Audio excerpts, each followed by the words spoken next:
Hey everyone, let's look at the number talk in section 2.1 in lesson 2.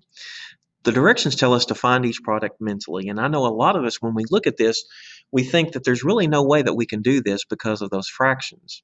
Don't let the fractions scare you. The first problem there says 1/4 times 32.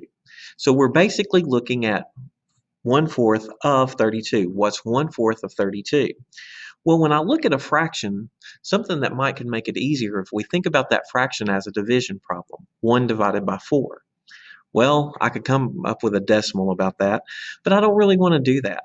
If we think about multiplying fractions, we know that we multiply our numerators, then multiply our denominators. Well, when I look at this one, I see that I would have 32 over 4, which in reality means 32 divided by 4. So when I'm looking at 1/4 of 32, all I'm doing is dividing that 32 by 4. 32 divided by 4 is 8. So when I look at the next one, there's a decimal and a fraction. Don't let that scare you. Think about it the same way that we did, 1/9. That's 1 divided by 9. If I just think about divided by 9, well, what about the decimal? Well, let's take it out.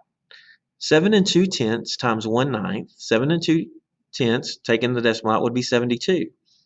72 divided by 9 is 8.